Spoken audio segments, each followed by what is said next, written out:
देश के अंदर ट्रेन के अंदर भी देखे तो एक सिस्टम बन गया, नई टेक्नोलॉजी के साथ पूरा ऑनलाइन सिस्टम बना दिया कि ट्रेन कहाँ चल रही है हमें यहाँ बैठे पता चल जाता है। हम यहाँ बैठे हैं, अपने घर पे बैठे हैं। कई बार ट्रेन पहले जब रेलवे स्टेशन पे जाते तब पता चलता था कि ट्रेन तो 5 घंटे लेट है, लेकिन अभी अपन घर बैठे पता कर सकते हैं कि अपनी ट्रेन कहाँ चल रही है और मेरे यहाँ से ट्रेन तक पहुँचने के लिए नेविगेशन के माध्यम से मैं कितनी देर में पहुँचूंगा, 1 मिनट भी मेरा खराब नहीं हो। और सब इलेक्ट्रिफिकेशन किया जा रहा है और रेलवे से कोई जिस तरह से एक स्वच्छ भी बनाया जा रहा है। तो ये एक मैंने उदाहरण देने का काम किया है, एक जहाँ अपन रात दिन आते जाते हैं वहीं से अगर टेक्नोलॉजी की शुरुआत हो गई है तो पूरे देश के अंदर हुई है। और मुझे लगता है कि आप सभी से मैं मिलना भी चाह रहा था, लेकिन आज संजोग अच्छा है कि सभी सीए और पूरे देश के सीए के साथ मेरे को बात करने का अवसर मिला है। तो हर क्षेत्र में जहाँ पर सीए का काम, नई टेक्नोलॉजी हो, चाहे सीए का देश भर में हर सेक्टर के अंदर सीए का अपना उद्योग के क्षेत्र में हो, चाहे कहीं पर भी हो, तो वो एक सीए के साथ में प्रत्येक व्यापारी का कनेक्शन है। तो मुझे लगता है कि मैं किसान हूँ और कृषि मंत्रालय की मेरे पास जिम्मेवारी है। तो कृषि के अंदर भी आने वाले समय के अंदर आवश्यकता है कि हमारे किसानों को भी हम किस तरह से सुविधा दे सकते हैं, क्योंकि किसान भी अब आगे बढ़ रहा है। किसान ने भी अपनी फसल को हाईटेक खेती करना प्रारंभ कर दिया है और हाईटेक खेती के साथ में वो देश और दुनिया से भी जुड़ने लगा है। आज हमारे किसान ऐसे भी हैं जो खुद प्रोसेसिंग, सॉर्टिंग, ग्रेडिंग की यूनिट लगाकर खेती करता है, खेती भी करता है और साथ में यूनिट भी लगाता है। और भारत सरकार ने स्कीमें भी प्रारंभ की है। हमारे देश में लगभग 10,000 एफपीओ बनाए जा रहे हैं और फार्मर प्रोड्यूसर ऑर्गेनाइजेशन, जिसमें छोटे छोटे किसानों के समूह बनते हैं और लगभग 300 किसान उसमें कम से कम मेंबर होते हैं। अधिकतम 3 लाख भी हो सकते हैं, 30,000 जितने भी हो सकते हैं। तो ये 10,000 एफपीओ हमने अभी फर्स्ट फेज में एक टारगेट रखा है, लेकिन ये संख्या धीरे धीरे आगे और भी बढ़ेगी और प्रत्येक ब्लॉक के अंदर एक एफपीओ बनाया जा रहा है। और उस एफपीओ के अंदर जो उसके सीबीबीओ हैं, उन सभी सीबीबीओ के अंदर हमने अनिवार्य रूप से उसके अंदर ये सीबीबीओ जो बने हैं या बन रहे हैं, उन सीबीबीओ के साथ में उनमें एक सीए होना जरूरी है। ये कंपलसरी हमने उसमें नियम में कर रखा है। उसी सीबीबीओ को एक्सेप्ट किया जाएगा जिसका 2 करोड़ से अधिक तो उस फर्म का टर्नओवर होना चाहिए और उसके बाद में उसमें एक एग्रीकल्चर एक्सपर्टीज होगा। ये जो सीबीबी होता है वो नीचे एफपीओ को ट्रेनिंग देता है, उनको ट्रेनिंग देना कि कौन सी फसल बोनी है, उससे बाई प्रोडक्ट क्या बनता है और उससे बाई प्रोडक्ट की प्रोसेसिंग यूनिट कैसे लगती है, किस मंत्रालय में कौन सी स्कीम है, उसमें कितनी सब्सिडी है। और वो सारी सब्सिडी को जोड़ते हुए और उसके बाद में किसान को वो सारी उनको सीए से उनको अप्रूव करना और उसकी वो जो सीए होगा उसमें एक एक्सपर्टीज होगा, मार्केटिंग एक्सपर्ट भी है और एग्रीकल्चर एक्सपर्टीज भी है और एक सीए भी होगा। तो वो सीए उसकी प्रोजेक्ट रिपोर्ट बनाएगा और प्रोजेक्ट रिपोर्ट बनाने के बाद में 5 साल तक वो किसान को गाइड करता रहेगा कि आपके किसानों के जो अकाउंट है उसमें, क्योंकि वो कंपनी एक्ट में है, जो एफपीओ बन रहे हैं वो कोऑपरेटिव एक्ट और कंपनी एक्ट में बन रहे हैं। किसान खेत में काम करता है, उसको पता नहीं है कि अकाउंट में कोई एक मिस्टेक रह गई तो उसका अकाउंट पूरा आने वाले समय उसको सजा मिल सकती है। तो इसलिए हमने उसमें सीए को अनिवार्य रूप से किया है और सीए जितने देश के अंदर है उन्होंने कौन से सीए को किससे उसने सीबीबीओ ने अपने कनेक्ट किया, वो ट्रेनिंग देना और उनको प्रोसेसिंग यूनिट से लेकर मार्केटिंग तक करने की व्यवस्था उस एफपीओ के किसान है जो उनको मिलेगा। इसको सीबीबीओ है जो उनको ट्रेनिंग देने का काम करेगा। तो उसमें सीए हमने रखा है अनिवार्य रूप से और इसलिए मैं मिलना भी चाह रहा था। कई बार मैंने सोचा भी कि मैं सभी सीईओज के साथ में बैठक करूं। और दूसरा एक एग्रीकल्चर इंफ्रास्ट्रक्चर फंड का भी मैंने बताया कि हमारे जो किसान हैं उनके लिए या कोई भी आम व्यक्ति है वो अगर फूड प्रोसेस कोई भी यूनिट लगाता है, अगर प्रोसेसिंग, सॉर्टिंग, ग्रेडिंग की, तो या कोल्ड स्टोरेज है, वेयर हाउस है, पॉली हाउस है, ग्रीन हाउस है, अगर वो लगाता है तो उसको 2 करोड़ रुपए अधिकतम मतलब उसको देने का प्रावधान है। 2 करोड़ रुपए तक खर्च दिया जाता है एग्रीकल्चर इंफ्रास्ट्रक्चर फंड से कि वो इस तरह की यूनिट लगा सकता है। और 2 करोड़ में भी उसमें 3% ब्याज की छूट है, 3% ब्याज की छूट है। और उसके साथ ही उनको बिना कोलेटरल के किसी प्रकार का कोई मॉर्गेज जमा नहीं करवाना है और 7 साल के अंदर उनको किस्तों के अंदर जमा करवाना है। और ये प्रोजेक्ट सबमिट करने के लिए इसकी बैंक गारंटी वो भारत सरकार देती है, बैंक गारंटी वो भारत सरकार की है। इसलिए बैंकर्स के साथ में जितने भी देश भर के बैंक है उन सब के साथ में हमने एमओयू कर रखा है। कोई भी प्रोजेक्ट जो सबमिट होगा इससे संबंधित तो वो बैंक में जमा कराने के लिए उसको नहीं जाना है। प्रोजेक्ट सबमिट होगा एग्रीकल्चर इंफ्रास्ट्रक्चर फंड पे और वो भारत सरकार के कृषि मंत्रालय में आएगा और कृषि मंत्रालय संबंधित बैंक के अंदर भेजेगा। और कोई भी डॉक्यूमेंट्स की कमी है तो वो वापस कृषि मंत्रालय को भेजेगा और कृषि मंत्रालय किसान से संपर्क करके उसको डॉक्यूमेंट्स को पूरा करेगा। तो इस तरह से पूरा एक सिस्टम बनाया कि जो बैंकर्स के बैंक के पास में कोई भी आदमी जाता था तो उसको बैंक वाले बहुत परेशान करते थे, उसको 50 चक्कर काटने के बावजूद भी उसको लोन नहीं मिलता था। लेकिन अब बैंक गारंटी भारत सरकार ने दे दी और प्रोजेक्ट कृषि मंत्रालय के द्वारा जाता है।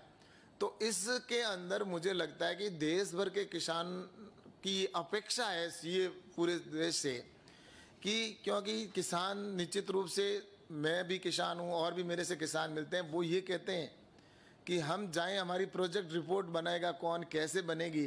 तो मुझे लगता है कि कृषि के अंदर आने वाले समय में देश में बहुत बड़ी संभावनाएं हैं। ये इंडस्ट्रीज के क्षेत्र में आपको कहना चाहता हूँ, सभी सीए यहाँ पर बैठे हैं और मेरे जो जुड़े हुए हैं सबसे कहना चाहता हूँ कि आने वाला जो भारत का भविष्य है वो कृषि के हाथों में रहेगा। कृषि की जीडीपी, जब भारत आज़ाद हुआ था उस समय 50% से ऊपर देश की जीडीपी में कृषि का योगदान था। लेकिन धीरे धीरे कृषि का योगदान अभी लगभग 15-20% के आसपास रह गया इन वर्षों में। तो पर अब बड़ी बड़ी इंडस्ट्रीज भी एग्रीकल्चर में जा रही है। आपने देखा होगा कि आज चाहे कोई भी हम खाने का उत्पाद देखते हैं तो हर कंपनी, बड़ी जो भी इंडस्ट्रीज है वो अभी एग्रीकल्चर के उत्पाद से बना हुआ प्रोडक्ट बनाकर और बेचना चाह रहा है। और उससे उनको इनकम कितनी है वो तो आप सब जानते हैं कि आप सभी सीए हो, आपको सभी, आपके पास में पूरा रिकॉर्ड रहता है कि किसकी कितनी इनकम हो रही है। तो मुझे लगता है कि इसके बारे में मुझे कहने की आवश्यकता नहीं है। लेकिन जो छोटे किसान हैं या कुछ युवा जो हमारे एंटरप्रेन्योर है, जो हमारे स्टार्टअप है, वो जो देश के लिए कुछ करना चाहते हैं, उसमें आप सबके सहयोग की बहुत बड़ी अपेक्षा मैं करता हूँ। क्योंकि एमएसएमई विभाग के द्वारा भी, जैसा अभी माननीय चेयरमैन साहब ने भी जिक्र किया, एमएसएमई में भी वही चीज़ है और एग्रीकल्चर के अंदर भी वही चीज़ है। तो मुझे लगता है कि इसके अंदर जो ये फंड है या हम जो हमारी सारी स्कीम है वो कई सीए काम कर रहे हैं। ये मैं नहीं कहता कि नहीं करते, एग्रीकल्चर के भी हमारे सीए हैं जो ऐसी स्कीम्स को लेकर वो देश भर के अंदर काम कर रहे हैं। लेकिन अगर प्रत्येक जो सीए हैं वो अगर इन स्कीमों को समझ लेंगे तो जो छोटे छोटे हमारे जो किसान हैं जो कुछ करना चाहते हैं, ये जो 10,000 एफपीओ है ये एक शुरुआत है। लेकिन आने वाले समय में जो ये एफपीओ सीबीबी हो तो 5 साल बाद में चला जाएगा। जो हमने 5 साल के लिए उनको रखा है, उनको एक सपोर्ट के तौर पर हम उनको 25 लाख रुपए पर एफपीओ को ट्रेनिंग के दे रहे हैं। जो सीबीबी हो उसको 25 लाख रुपए भारत सरकार देती है एक एफपीओ को ट्रेनिंग करने के लिए, और 25 एफपीओ अधिकतम वो ट्रेनिंग कर सकते हैं। तो लगभग 6.5 करोड़ रुपए के आसपास उनके पास पैसा जाता है। तो इस तरह से मुझे लगता है कि हम सभी आने वाले वक्त के अंदर हर क्षेत्र में जब सीए का योगदान इतना बड़ा है तो कृषि में मुझे लगता है कि किसान कृषि को अपन सबको आगे बढ़ाने की आवश्यकता है। और देश के अंदर सभी आप लोग इतना अच्छा काम कर रहे हो तो मुझे लगता है कि आज का दिवस तो बहुत ही महत्वपूर्ण दिवस है। और इस दिवस के ऊपर हम एक ये भी कह सकते हैं कि हमारा देश आज जिस गति के साथ आगे बढ़ रहा है, जो हमने अपेक्षाएं की थी कि हमारा देश एक समय था जब हम आज़ाद हुए थे, भारत आज़ाद हुआ तो इसकी आज़ादी के लिए कितने लोगों ने बलिदान दिया था, तब जाकर ये भारत आज़ाद हुआ था। उन लोगों की अपेक्षाएं थी कि हमारा देश तरक्की करे, आगे बढ़े। और लेकिन कुछ परिस्थितियों की वजह से देश हमारा जिस गति के साथ बढ़ना चाहिए था वो नहीं बढ़ा। लेकिन आदरणीय प्रधानमंत्री नरेंद्र मोदी जी जब से प्रधानमंत्री बने तो उसके बाद में देश के अंदर लगातार आज हर क्षेत्र के अंदर आगे बढ़ रहा है और अपने इस बात को फील भी कर रहे हैं और महसूस भी कर रहे हैं कि वास्तव में देश की गति अब जिस गति के साथ बढ़ रही है। हम सभी यहाँ पर बैठे हैं, ग्रामीण क्षेत्र के रहने वाले भी हैं, कुछ मेरे भाई हैं तो कुछ शहर में रहने वाले हैं। अपने आसपास के नज़ारे को हम देखते हैं और आप सब ने देखा होगा कि भारत को विश्व स्तर पर जो हमारी प्रतिष्ठा थी, हमारी जो भारत की पहचान बनी हुई थी, तो एक गरीब देश की बनी हुई थी और हम भी उस समय गरीब महसूस करते थे, क्योंकि जब पहचान देश में बनी हुई है, विश्व में बनी हुई है, तो अपन भी सोचते थे कि हम अमेरिका के मुकाबले में नहीं है। चाहे वो बहुत बड़ा सीए है, लेकिन अमेरिका का सीए नाम आता है तो एक होता है कि अरे अमेरिका से आया, भले वो उनका लास्ट सीए जिसको कोई नहीं पूछता, लेकिन अमेरिका से आ गया तो हमारे लिए तो बड़ा हो गया। यही तो स्थिति बनी हुई थी, लेकिन ये इसलिए बना हुआ था कि भारत गरीब देश में ये एक बना हुआ था। और इसके पीछे कारण भी रहा इस देश के अंदर। कारण ये रहा कि फॉरेन से कोई भी व्यक्ति आता था, गांवों के अंदर जाते थे, वहां पर फोटो खींचते थे, चित्र खींचते थे, हम बड़े खुश होते थे, हाँ हमारे फॉरेनर आया, फोटो खींच रहा है। लेकिन कैसा फोटो खींच के ले जा रहा है? गांव की एक महिला जिसके कपड़े फटे हुए हैं, या पुरुष है, बुजुर्ग है, जिसके फटे कपड़े हैं, उसके फोटो खींच के ले जा रहा है। और उसके बाद में लकड़ी के वो कपड़े, लकड़ी को बीनने के लिए जो महिलाएं गांव में जाती जंगल में, वो लेके आ रही, उसका फोटो खींच के ले जाते। पानी सिर पे डालकर 10-10 किलोमीटर 5-5 किलोमीटर से लेके आते, उसका चित्र ले जाते थे। और गांव के ऐसे ऐसे चित्र, दुर्गम जाकर ढाणी के अंदर एक कच्चे मकान के अंदर कोई महिला खड़ी है, पुरुष खड़ा है, उसका फोटो खींचते थे और वो बड़े साहब से फोटो खिंचवाते थे। लेकिन वो लगाते कहाँ थे? वो फोटो लगाते अपनी मैगजीन के अंदर, अपने मीडिया के अंदर देते, देखिए हिंदुस्तान की स्थिति, ये गरीब देश हिंदुस्तान, इस तरह का चित्र दिखाया गया। तो प्रधानमंत्री आदरणीय नरेंद्र मोदी जी ने कहा कि ये छवि निकालना हमारे देश की पहले जरूरी है। हमारे देश को विकसित देश नहीं, विकासशील देश नहीं, उसको विकसित देशों में ले जाना जरूरी है। और इसलिए गांव के अंदर सब जगह कहा कि धुआं अगर लकड़ी को खत्म करना है तो गैस का कनेक्शन पहुंचना चाहिए। उन्होंने उज्ज्वला गैस योजना प्रारंभ की और गांवों के अंदर उज्ज्वला गैस पहुंची। आज हमारी बहनों को धुएं से मुक्ति मिली है, उस लकड़ी से, जंगल से लाने वाली उससे मुक्ति मिली है। गांव के अंदर रोशनी पहुंची। आज़ादी के बाद 70 साल बाद भी इस देश के अंदर सिर्फ 36% घरों में लाइट थी। लाइटों के लिए गाँव के अंदर कहीं देखने को रोशनी नहीं होती थी। योजना बनेगी हर गाँव में लाइट पहुँचनी चाहिए, तो आज 99 घर पर लाइट पहुँची देश में। ये सिर्फ 8 साल के अंदर काम हुआ है। आज 99% घर तक लाइट पहुंच जाना। और उसके बाद में कच्चे झोंपे में रहते थे, कच्चे झोंपे के अंदर जो फोटो वो लेके जाते थे, अब कम से कम कच्चे झोपड़ी तो नहीं देखनी पड़ेगी, अब पक्के मकान। प्रधानमंत्री आदरणीय नरेंद्र मोदी जी ने हर गरीब को पक्का मकान देने का काम किया। आज पक्के मकान बन रहे हैं, करोड़ों करोड़ पक्के मकान बने।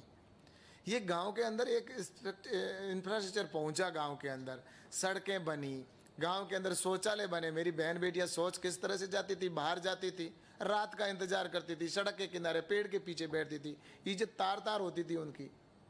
उन बहनों के लिए शौचालय बनाए गांवों के अंदर कि हर बहन के घर शौचालय होना चाहिए। इसलिए ये जो पिछले 8 साल के अंदर काम हुआ है, ये दिखता नहीं है, लेकिन वास्तव में भारत की छवि को बढ़ाने वाला और देश को विकसित देशों की श्रेणी में ले जाने वाला काम हो रहा है। आज हम सबको गर्व होता है इस बात को लेकर देश के अंदर कि हम भारत के नागरिक हैं। हम सबको गर्व होता है। गर्व इसलिए होता है कि जब देश में, पहले विदेश में हम जाते थे तो कहते थे कहाँ से आए हो, कि भारत से दबी जबान से बोलते थे, इंडिया से। हम भारत भी नहीं बोलते थे, इंडिया बोलते थे, अंग्रेजी वाला शब्द। और धीरे धीरे बोलते थे, वो जब व्यवहार था। लेकिन अभी जब भी जाते हैं तो वहाँ पर गर्व के साथ में कहते हैं कि हम भारत से आए, और सामने वाले भी कहते हैं मोदी जी के वहाँ से, मोदी मोदी मोदी, है ना। तो ये अपना एक खुद का होता है। आज विदेश, अभी यूक्रेन का युद्ध हुआ, चल रहा है युद्ध के बीच में हमारे 22,000 से अधिक स्टूडेंट जो फंसे हुए थे वहाँ पर, उन स्टूडेंटों को फंसे हुए थे तो वहाँ पर निकालने का काम और किसी देश ने नहीं किया, सिर्फ हिंदुस्तान के देश ने किया। यहाँ से मंत्रियों को भी भेजा, वहाँ पर व्यवस्था भी की, और व्यवस्था के साथ में युद्ध चल रहा था और युद्ध को रुकवाने का काम भी किया। प्रधानमंत्री जी ने 2 देशों के बीच में युद्ध चलते को रुकवाना और रुकवा कर, और उसके बाद में वहाँ से अपने लोगों को निकालना। 6 घंटे तक 2 बार युद्ध को रुकवाया। कोई देश किसी के लिए क्यों रोकेगा? रुकवाया, एक कॉरिडोर बनाया कि वहाँ से कोई निकलेगा तो वहाँ पर कोई बम वर्षा नहीं की जाएगी, और तिरंगा लेके निकलेगा तो उसके कोई हाथ नहीं देगा। और तिरंगे का सहारा दूसरे देश के लोगों ने भी लिया और पाकिस्तान ने भी तिरंगे का सहारा लेकर अपनी जान बचा के निकले। इसलिए भारत का ये बदलता भारत है और इस बदलते भारत के अंदर मुझे ज़्यादा समय नहीं लेना आपका, बस मैं तो ये कहता हूँ ये बदलता भारत है जिसके अंदर हमारी सीमाएं भी अब सुरक्षित हैं। कोई वो नहीं है, पहले तो कोई भी आतंकवादी हमला करके चला जाता था। देश के अंदर किस राज्य के अंदर कहाँ पर कौन सा हमला हो, कोई आदमी अपने आप को सुरक्षित महसूस नहीं करता था। प्रतिक्रिया पाकिस्तान से क्या आती थी वो हम सब जानते हैं, लेकिन अब घर में घुसकर मारते हैं, ईंट का जवाब पत्थर से देते हैं। तो ये बदलता हमारा हिंदुस्तान है, इसलिए हम सब दृष्टि से मजबूत हो गए। हमारी सीमाएं सुरक्षित है, हमारी विदेश नीति अच्छी है। आज जब भी प्रधानमंत्री आदरणीय नरेंद्र मोदी जी किसी भी सेमिनार में या किसी भी विश्व स्तर के अगर किसी कार्यक्रम में जाते हैं, तो जब ऐसी आज ये कॉन्फ्रेंस हो रही है, इस कॉन्फ्रेंस में जिस तरह से हम सब बैठे हैं, वो इंतजार करते हैं कि नरेंद्र मोदी जी का स्पीच कितने बजे हैं उस समय, कि मोदी जी क्या बात कहते हैं, दूसरे तो सब बोलेंगे। और अभी आपने देखा होगा जो अमेरिका के राष्ट्रपति वो पीछे से जाकर मोदी जी को कहते हैं कि एक मिनट हाथ मिलाइए।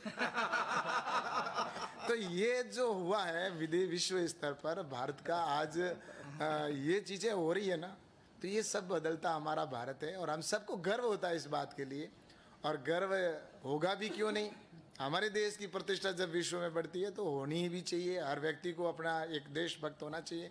और ये तो इस बात को मैं क्या कहूँ, सब भली भांति जानते हैं। आप तो पूरे हर क्षेत्र के अंदर आपको पूरा, क्योंकि आपको नॉलेज भी, और सीए की परीक्षा आसानी से भी कोई पास नहीं करता। सीए की परीक्षा बहुत टफ होती है, उसके लिए बहुत मेहनत करनी पड़ती है। और हमारे तो पहले कभी कोई स्टूडेंट तो होता था सीए पास कर लेता था तो कहते थे हमारे तो वहाँ पर गांव के अंदर पूरे ढोल बजाते थे और जैसा शादी जैसा माहौल हो जाता था। और इस तरह के सीए करके आया है हमारा बेटा, ऐसा करके होता था। और निश्चित रूप से वो पहचान भी आपने दी है सीए के सभी जो आज दिन तक, क्योंकि जो ईमानदारी के साथ में काम हुआ है, जो करते हैं और मेहनत भी करते हैं और मेहनत की वजह से यहाँ से पहुँचे। तो मुझे लगता है कि देश की सारी वर्तमान की परिस्थितियाँ सब आप जानते हैं कि देश हमारा आगे बढ़ रहा है और भारत आगे बढ़ रहा है। और इसमें प्रधानमंत्री जी की अपेक्षाओं के ऊपर हम सब खरा उतरें। और आपके साथ में प्रधानमंत्री जी का कनेक्टिविटी हमेशा रहती भी है। आज भी प्रधानमंत्री जी ने ट्वीट करके और आपके बारे में सारी जो विशेषताएं बताई है, मुझे उनके बारे में नहीं कहना, लेकिन मैं इतना कह सकता हूं कि आज का दिन अपने आप में एक ऐतिहासिक दिन है। और इस दिन के अंदर फिर से मैं कहूँगा कि हर वर्ष मनाएं और एक देश को हम टारगेट में रखें कि हमारे देश की छवि पूरे विश्व में कैसे बने, नई टेक्नोलॉजी को कैसे जुड़े।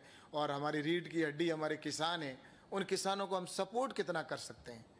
जब तक अगर कोई एक सीए है, अगर वो बहुत अच्छा काम करा, लेकिन आपका भाई अगर नीचे अगर सीए है वो आपका कमज़ोर है, तो मैं नहीं मानता कि आपकी पूरी सभी एकदम सफल है।